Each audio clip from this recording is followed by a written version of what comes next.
మృతులలో నుండి లేచిన వాడును, దేవుని కుడి పార్శ్వమున ఉన్నవాడును, మన కొరకు విజ్ఞాపనను కూడా చేయువాడును ఆయనే. నా సహోదరి సహోదరుడా, మృతులలో నుండి లేచిన దేవుడు ఇంకెవరూ కూడా పాపపు ద్వారా మృతి పొందకూడదని, సజీవంగా ఉన్న దేవుడు, దేవుని పక్కన కుడి పార్శ్వం పక్కన ఉన్న దేవుడు నిన్ను శక్తివంతంగా చూడబోతూ ఉన్నాడు.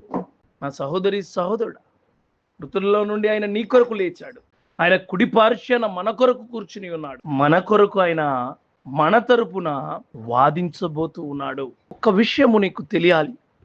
ఏ విషయం అంటే, దేవుడు అస్పష్టంగా ఏది ఉంచడు, అన్ని స్పష్టంగానే ఉంచుతాడు. ఆయన పుట్టుక స్పష్టం, ఆయన ప్రవచనం స్పష్టం, ఆయన పెరగడం స్పష్టం, ఆయన స్వార్థ చేయడం స్పష్టం, ఆయన చనిపోబడ్డం, హింసించబడ్డం స్పష్టం, మరలా తిరిగి లేవడం కూడా స్పష్టమే. ఏది కూడా మరుగై ఉండలేదు ఆయన.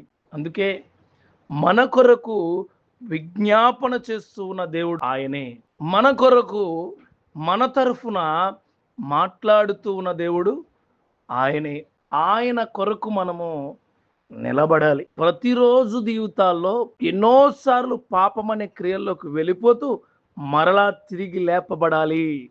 మరలా తిరిగి నీ యొక్క క్రియలను దేవుడి క్రియలకు అనుగుణంగా మార్చుకోవాలి.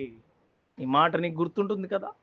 తిరిగి లేచిన దేవుడు, ఉన్న దేవుడు, నీ కొరకు జ్ఞాపన చేసే దేవుడు ఆయనై ఉన్నాడు.